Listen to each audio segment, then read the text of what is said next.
श्री शिवाय नमस्तुभ्यम। दोस्तों, पूज्य गुरु जी ने अभी अपनी कल की शिव महापुराण की कथा सोमवार अष्टमी तिथि के दिन किया जाने वाला 3 तुलसी पत्ते का एक ऐसा विशेष उपाय बताया है जो उन्होंने आज तक अपनी किसी भी कथा में नहीं बताया है। पूज्य गुरु जी ने कहा कि जब आपके हाथ तंग चल रहे हो, जब रुपए पैसे कहीं से प्राप्त ही ना हो पा रहे हो, जीवन में चारों तरफ से सिर्फ और सिर्फ परेशानियां आ गई हो, उनसे बाहर निकलने का कोई रास्ता ना दिखाई दे रहा हो, तो 21 अप्रैल 2025 सोमवार अष्टमी तिथि के दिन कर लेना 3 तुलसी पत्ते वाला यह उपाय होगी। हर मनोकामना पूरी मिलेगी, सभी दोषों से मुक्ति, इतना धन आएगा कि संभाले नहीं संभलेगा। माता लक्ष्मी जी और महादेव जी के आशीर्वाद से पूरे साल धन बरसता रहेगा। दोस्तों, जैसा कि आप सभी लोग जानते हैं कि 21 अप्रैल 2025 यानी सोमवार को पड़ रही है वैशाख महीने की अष्टमी तिथि। और दोस्तों, यह वह तिथि है जो वैशाख महीने में पड़ने वाली सबसे बड़ी और वैशाख महीने की पहली अष्टमी तिथि है, क्योंकि यह सोमवार के दिन पड़ रही है और हमारे हिंदू धर्म में इसका बहुत ही बड़ा और विशेष महत्व होता है। पूज्य गुरुजी ने कहा है कि अगर कभी भी मौका लग जाए और वैशाख महीने की अष्टमी तिथि सोमवार को पड़ जाए, तो आप लोगों को सिर्फ और सिर्फ 3 तुलसी पत्ते वाला उपाय तो अवश्य ही करना चाहिए, क्योंकि इन दोनों तिथियों का संयोग बहुत ही कम आता है। इसी के साथ दोस्तों, गुरुजी ने कहा है कि जब भी वैशाख महीने की अष्टमी तिथि पड़े, तो आप लोगों को सिर्फ और सिर्फ तुलसी वाला उपाय तो अवश्य करना चाहिए।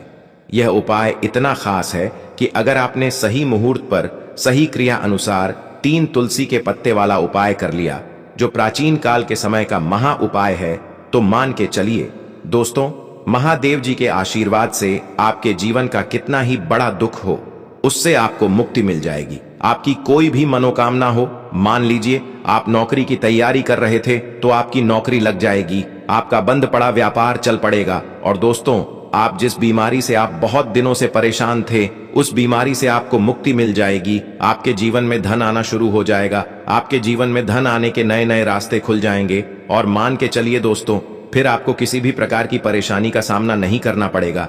इसीलिए दोस्तों, 21 अप्रैल सोमवार अष्टमी तिथि के दिन आप लोगों को इस वाले उपाय को जरूर कर लेना है। भले ही आपने पूरे साल भर इस उपाय को ना किया हो, पर अगर आपने इस वैशाख महीने में पड़ने वाली अष्टमी तिथि के दिन अगर इस वाले उपाय को कर लिया, तो आपको इस उपाय को करने का वह फल मिलेगा जिसकी आपने कभी कल्पना भी नहीं करी होगी। इसीलिए आप लोग इस तुलसी वाले उपाय को एक बार जरूर कर लेना, ताकि आप लोगों के हाथ से यह मौका ना जा सके और आपको इस उपाय को करने का फल मिल सके। दोस्तों, यह उपाय पंडित जी ने अपनी अभी की ही शिव महापुराण की कथा में बताया है, जो इस उपाय को आज हम आपको बहुत अच्छे से समझाने वाले हैं। इस वीडियो को देखने के बाद इस उपाय को समझने के लिए आपको कोई और वीडियो को देखने की जरूरत नहीं पड़ेगी। तो दोस्तों, इस उपाय को आपको कैसे करना है, कब करना है, कहां पर करना है, और उपाय को करते समय आपको किन किन गलतियों को नहीं करना है और आपको किन किन बातों का ध्यान रखना है, यह सारी जानकारी हम आपको इस वीडियो में देंगे। तो चलिए भक्तों, उपायों को शुरू करते हैं। अगर आप भी चाहते हैं कि महादेव जी का आशीर्वाद आप पर सदैव बना रहे, तो वीडियो को लाइक करें, चैनल को सब्सक्राइब करें और कमेंट बॉक्स में हर हर महादेव जरूर लिखें। और अपने फायदे के लिए, गरीबी दूर करने के लिए इस वीडियो को पूरा देखकर जाना। यदि आज आपने वीडियो को बीच बीच में से देखा, काट काट कर देखा, तो जीवन में आपको कभी सफलता हासिल भी नहीं होगी। देखिए दोस्तों, यह 21 अप्रैल सोमवार अष्टमी तिथि का दिन, यह इतना खास होता है, इतना महत्वपूर्ण होता है। देखा गया है कभी कभी बड़े बड़े पूजा पाठ अनुष्ठान से जो मनोकामना पूर्ण नहीं होते, वह 21 अप्रैल सोमवार के दिन एक छोटे से उपाय करने से ही आपकी मनोकामना पूर्ण हो जाती है। अब हम समझते हैं इस वाले उपाय को हमें करना किस समय है। इस 3 तुलसी पत्ते वाले उपाय को हमें वैशाख महीने के सोमवार के दिन करना किस समय है। तो देखिए, इस उपाय को करने का जो समय है वह सुबह का समय है और शाम का समय भी है। अब देखिए, यहां पर हम मुख्य रूप से सुबह का समय नहीं बोलेंगे, क्योंकि 21 अप्रैल सोमवार अष्टमी तिथि का दिन है और इस दिन प्रदोष काल के समय का बहुत महत्व होता है। बाकी अगर सुबह के समय भी करेंगे तो भी अच्छा होगा, उसमें कोई भी दिक्कत वाली बात नहीं है। तो चलिए जानते हैं इस विशेष उपाय के बारे में। लेकिन उससे पहले एक प्रार्थना, अगर आप इस चैनल पर नए हैं तो आप इस वीडियो को लाइक करें, चैनल को सब्सक्राइब करें और कमेंट बॉक्स में आप अपनी राशि या अपना नाम जरूर डाल दें, क्योंकि हम राशि से जुड़ा भाग्य भी बताते हैं और भाग्य में चल रही परेशानियों को दूर करने के लिए वह आसान से आसान उपाय भी बताते हैं। तो चलिए अब हम अपने सबसे पहले उपाय की बात कर लेते हैं। देखिए, वैशाख मास के दिनों में विशेषकर भगवान शिव और माता पार्वती और विष्णु भगवान का पूजन किया जाता है। अब साथ ही साथ अष्टमी तिथि का दिन भी पड़ गया है, तो ऐसा समझ लीजिए आपके जीवन में धन भी आएगा, सुख भी आएगा, धन बढ़ेगा भी और साथ ही साथ आपके जीवन के सारे संकटों को भगवान शिव जी दूर कर देंगे। तो चलिए सबसे पहले बात कर लेते हैं सबसे पहले उपाय की, जो कि सोमवार वाले दिन आपको विशेष करना है। और इस उपाय को करने से आपकी कोई भी ऐसी इच्छा, कोई भी विश जो अभी तक अधूरी है, पूरी नहीं हो रही है, तो आपकी बड़ी से बड़ी विश और मनोकामना भी पूरी हो जाती है जब आप अष्टमी तिथि वाले दिन इस पहले उपाय को कर लेते हैं। तो देखिए, आप सभी जानते हैं कि श्री हरि विष्णु जो है, उन्हें तुलसी दल सबसे प्रिय है। बिना तुलसी माता के श्री हरि विष्णु अधूरे हैं और बिना तुलसी पत्तों के श्री हरि विष्णु का भोग अधूरा है। अब श्री हरि विष्णु को प्रसन्न करके आप अपनी किसी भी मनोकामना को पूरा कर सकते हैं, क्योंकि श्री हरि विष्णु प्रसन्न हो गए तो आपकी कोई भी विश और इच्छा, मनोकामना अधूरी नहीं रहेंगी। देखिए, हम सभी के घरों में माता तुलसी का पौधा अवश्य ही होता है। तो देखिए, हमें तुलसी जी के पौधे से सबसे पहले तो 3 पत्ते तोड़ने हैं। देखो, एकादशी वाले दिन आपको तुलसी के पत्ते नहीं तोड़ने हैं। तो देखिए, तुलसी जी के आपको 3 पत्ते तोड़ लेने हैं और इन तुलसी जी के पत्तों को तोड़ने के बाद आपको 1 चुटकी हल्दी भी अपने साथ में लेनी है। हल्दी के अंदर आपको जल मिलाकर के पेस्ट के रूप में तैयार करना है और इसी के साथ में आपको एक दीपक भी लेना होगा। दीपक आप मिट्टी का भी ले सकते हैं, आटे का भी ले सकते हैं और इस दीपक में आपको शुद्ध घी डाल करके इसमें आपको लंबी रुई की बाती का प्रयोग करना है। देखिए दोस्तों, आपके पास है 3 तुलसी जी के पत्ते हैं। तो पहला जो तुलसी जी का पत्ता है, उस पर आपको सबसे पहले तो जो आपने हल्दी ली है उसकी एक बिंदी लगानी है। और पहला जो तुलसी जी का पत्ता है, आपके घर में भगवान विष्णु का चाहे कोई सा भी स्वरूप हो, चाहे लड्डू गोपाल जी का स्वरूप हो या फिर भगवान कृष्ण की आपके मंदिर में प्रतिमा हो या फिर भगवान श्री राम की प्रतिमाएं, उनके सामने आपको पहला तुलसी जी का पत्ता अर्पित करना है। अब देखिए दोस्तों, आपके पास जो 2 तुलसी जी के पत्ते हैं और आपके पास जो एक दीपक है, इन्हें आपको लेकर के पहुंचना है अपने ही घर में तुलसी जी के पौधे के पास में। देखिए, सबसे पहले तो आपके पास जो 2 तुलसी जी के पत्ते हैं, उन पर भी आपको हल्दी की एक बिंदी लगानी है और उन दोनों ही तुलसी जी के पत्तों को आपको अपने घर में तुलसी जी के पौधे के वहां पर ही अर्पित कर देने हैं। और इस प्रकार से यह दोनों पत्ते भी तुलसी जी के पौधे के पास में अर्पित करने के बाद अंत में जो आपके पास एक लंबी बाती का दीपक है, इसे आपको तुलसी जी के पौधे के पास में ही प्रज्वलित कर देना है। जो भी व्यक्ति अपने ही घर पर इस प्रकार से तुलसी जी के 3 पत्तों का यह उपाय कर लेता है, तो उसका परिवार हमेशा खुश रहता है। उसके परिवार में कभी भी कोई भी संकट उत्पन्न नहीं होता है और यदि आपके घर में जो भी गृह क्लेश है वह भी समाप्त होते हैं। तो इस प्रकार से यह सुंदर सा उपाय करना है। अब बात करते हैं अगले उपाय की। देखो, यदि आपके जीवन में आर्थिक संकट बहुत अधिक हो रहे हैं, धन की समस्या लगातार जीवन में बनी हुई है, 1 रुपयों को प्राप्त करने के लिए आपको बहुत अधिक मेहनत कर रहे हैं, तो आज रात्रि में सोने से पहले आपको यह एक चमत्कारी दीपक का उपाय अवश्य करना है। या फिर यदि आपका जो व्यापार है, बिजनेस है, दुकान है, वह अच्छे से नहीं चल पा रही है, तो आज रात्रि में इस विशेष दीपक का उपाय आपको अवश्य करना चाहिए। देखो दोस्तों, दीपक हमारे घर में सभी नकारात्मक शक्ति को बाहर करता है। यह उपाय आपको साल में केवल 1 बार करने का ही मौका मिलता है। देखिए, इस उपाय के लिए आपको तुलसी जी की जो सूखी लकड़ी होती है उसे ले लेना है। देखिए दोस्तों, यदि आपके पास पुरानी तुलसी जी की लकड़ी है तो उसे आप ले सकते हैं, और यदि आपके घर में तुलसी जी जो लकड़ी है वह सूखी हुई है तो उसकी लकड़ी आप तोड़ करके इस्तेमाल कर सकते हैं। लेकिन आपको ध्यान रखना है कि सूर्यास्त से पहले पहले ही आपको यह जो तुलसी जी की लकड़ी है इससे अवश्य ही तोड़ लेना है।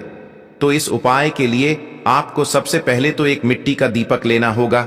चाहे तो आटे का दीपक भी ले सके, क्योंकि आटे का दीपक सभी दीपक में सर्वोत्तम माना गया है।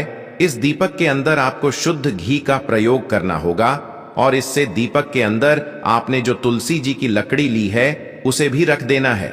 लेकिन यह जो तुलसी जी की लकड़ी है, इसमें आपको चारों तरफ अच्छे से घी लगा लेना है।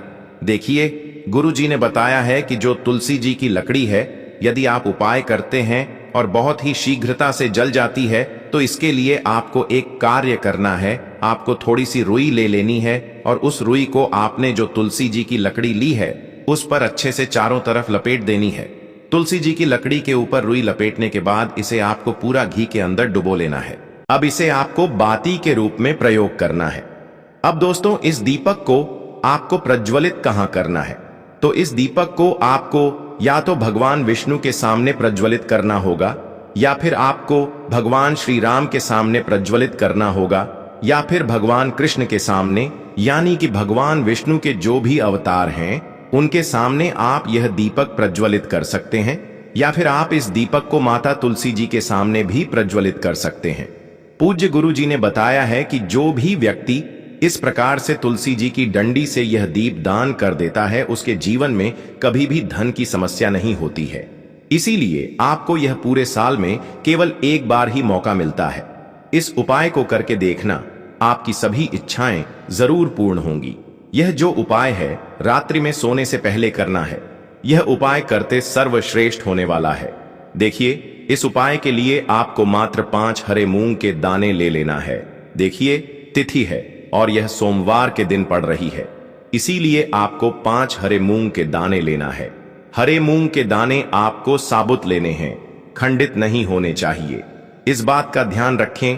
और इसी के साथ में आपको एक तांबे के पात्र के अंदर अपने घर से शुद्ध जल ले लेना है। अब दोस्तों, इन सभी सामग्रियों को लेकर के आपको सीधे पहुंच जाना है भगवान शिव के मंदिर में। देखिए, इस उपाय को भी आप सुबह भी कर सकते हैं और शाम के समय में भी कर सकते हैं।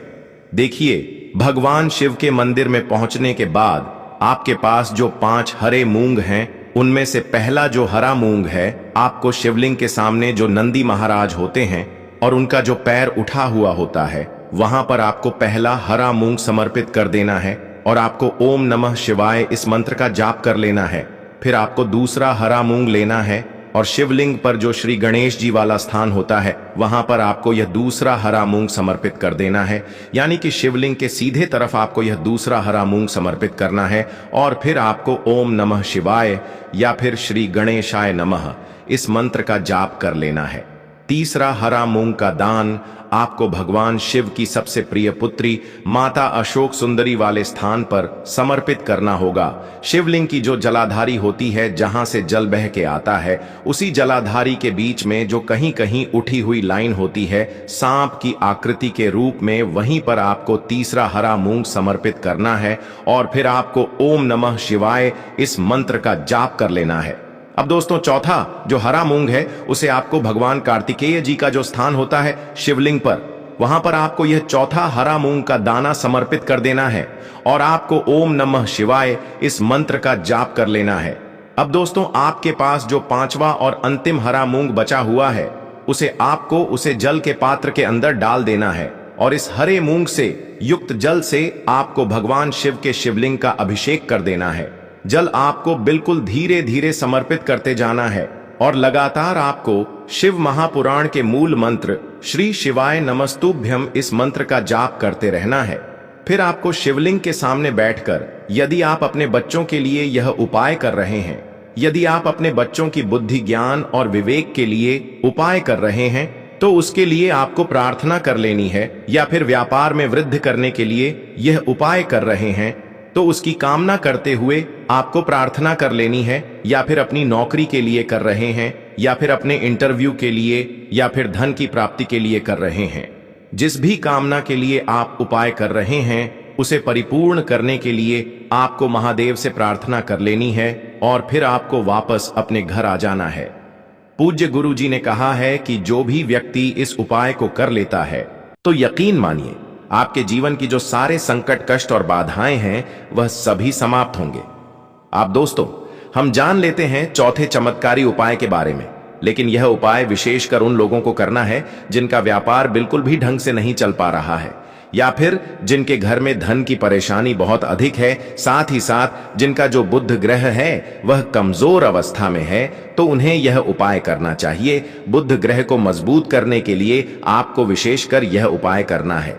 देखिए, इस उपाय के लिए आपको मात्र एक प्यारी सी बेलपत्र लेनी होगी। बेलपत्र जो है वह कहीं से भी खंडित नहीं होनी चाहिए। बेलपत्र यदि आपको प्राप्त नहीं हो पाती है तो आप भगवान शिव के शिवलिंग पर चढ़ी हुई बेलपत्र को पुण्य शुद्ध जल से धो करके उपयोग कर सकते हैं। इसी के साथ में आपको मात्र एक हरा मूंग लेना है। हरा मूंग भी आपको साबुत लेना है, खंडित नहीं होना चाहिए। और इसी के साथ में आपको एक तांबे के पात्र के अंदर शुद्ध जल लेना होगा। अब देखिए, यह तीनों सामग्री लेकर के आपको सीधे पहुंचना होगा भगवान शिव के मंदिर में। यह उपाय आप सुबह से लेकर के शाम तक किसी भी समय कर सकते हैं।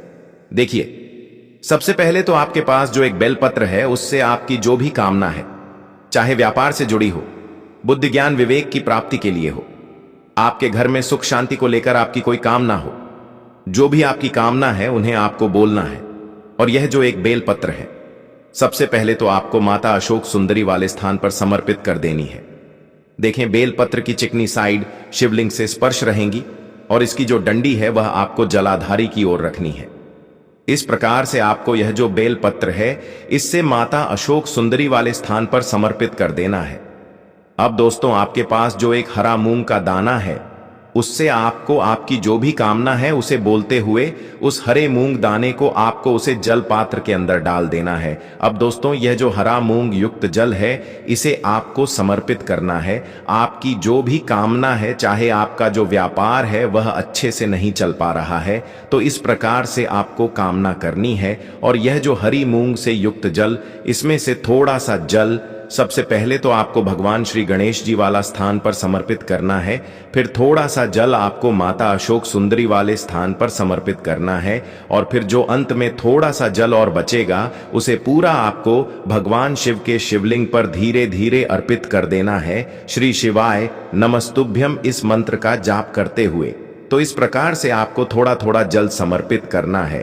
थोड़ा सा जल आपको भगवान गणेश जी वाले स्थान पर, फिर माता अशोक सुंदरी वाले स्थान पर, फिर अंत में भगवान शिव के शिवलिंग पर अर्पित कर देना है। आपकी जो भी समस्या होगी वह विघ्नहर्ता आपकी समस्या को समाप्त जरूर करेंगे।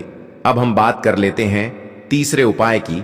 के लिए आपको लेना है 11 चावल के दाने। गुरुजी ने कहा है चावल के दाने खंडित नहीं लेने हैं, बिल्कुल साबुत होने चाहिए। उसके साथ में आपको लेना है एक बेलपत्र। बेलपत्र का भी एक नियम है, अगर आपके पास बेलपत्र नहीं है तो आप शिवलिंग से उठाकर उसको पुनः शुद्ध जल से धोकर इस्तेमाल कर सकते हैं। इस प्रकार आपको बेलपत्र लेना है। इसके बाद आपको एक लोटा जल लेना है। अब यह सब सामग्री लेकर आपको जाना है महादेव के मंदिर में। देखो, अब आपको उत्तर साइड में खड़े हो जाना है और सबसे पहले आपको एक बेलपत्र अपने हाथ पर और 11 चावल दाने रखकर शिवलिंग के ऊपर अपना नाम और गोत्र बोलते हुए समर्पित कर देना है। और ओम नमः शिवाय श्री शिवाय नमस्तुभ्यम का लगातार जाप करना है। अब आपको जो एक लोटा जल साथ में लेकर आए थे उसे धीरे धीरे बेलपत्र और चावल दाने के ठीक ऊपर आपको समर्पित करते जाना है और शिव पुराण के मूल मंत्र श्री शिवाय नमस्तुभ्यम का 11 बार जाप करना है और अपनी मनोकामना बोलते जाना है। देखो, बस छोटा सा उपाय करना है, देखना एक दिन आपके सब काम बनने लग जाएंगे। गुरु जी का बहुत ही विशेष उपाय है। चलते हैं तीसरे उपाय की तरफ। आपको लेना है एक गोल बाती का दीपक। आप चाहे तो मिट्टी का ले सकते हैं या फिर घर से शुद्ध आटा मढ़कर उसका दीपक आप तैयार कर सकते हैं। इसके बाद आपको लेना है शुद्ध गाय का घी। अगर वह नहीं है तो कोई भी देसी घी इस्तेमाल कर सकते हैं जिससे आपको दीपक प्रज्वलित करना है। देखो, अब यह सब सामग्री लेकर आपको जाना है। प्रदोष काल में आपके घर पर तुलसी जी के घेरे के पास में देखो, यह उपाय तो आपको अवश्य करना है। देखो, वहां पहुंचकर सबसे पहले वह दीपक आपको प्रज्वलित कर देना है और ओम नमो भगवते वासुदेवाय नमः का 11 बार जाप करना है। उसके बाद आपको अपने सीधे हाथ में थोड़ी हल्दी लेकर उस दीपक में अपना नाम और गोत्र बोलते हुए डाल देना है। उसके बाद माता लक्ष्मी से आपको प्रार्थना करना है कि हे महालक्ष्मी, हमारी सभी दुख तकलीफों को दूर करो। हे महादेव, हमारे सब दुख कष्टों को खत्म करो। इस भावना से आपको यह उपाय करना है। तो दोस्तों, यह थे पूज्य गुरुजी द्वारा बताए गए कुछ बहुत ही खास उपाय। अगर आपको जानकारी अच्छी लगी हो तो वीडियो लाइक करिएगा। मिलते हैं फिर एक नए वीडियो के साथ। श्री शिवाय नमस्तुभयम।